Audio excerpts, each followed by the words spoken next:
সবাইকে পবিত্র ঈদ উল ফিতরের শুভেচ্ছা, ঈদ মোবারক। স্বাগত ডিবিসি সংবাদে, আপনাদের সাথে আছি অর্ঘমিত্রা তরফদার। শুরুতেই জানিয়ে দেব আকিজ বশির গ্লাস সংবাদ শিরোনাম। 2 দিনের মধ্যে আবারও চট্টগ্রামের লোহাগাড়ায় সড়ক দুর্ঘটনা। চুন্তিতে 22 মাইক্রোবাস সংঘর্ষে 10 জনের প্রাণহানি, আহত আরও 4 জন। ঈদের তৃতীয় দিনেও রাজধানী ছেড়েছেন অনেকে। ফাঁকা সড়কে কর্মস্থলে ফিরেও আসছেন কেউ কেউ।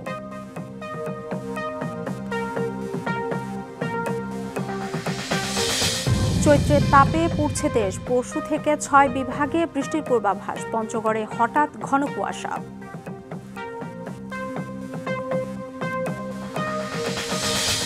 আঞ্চলিক সহযোগিতা বৃদ্ধির আশা নিয়ে কাল বিমস্টেক সম্মেলনে যাচ্ছেন ডক্টর ইউনূস। আঞ্চলিক সহযোগিতা ও স্থিতিশীলতায় জোর দেওয়ার তাগিদ।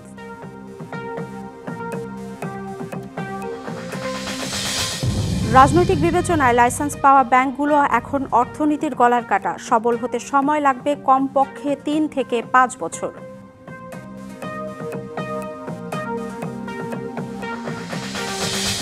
ঈদ আনন্দে টাঙ্গাইলে হয়ে গেল নারীদের কাবাডি খেলা। এই আয়োজন ঈদের আনন্দকে বাড়িয়ে দেয় কয়েক গুণ।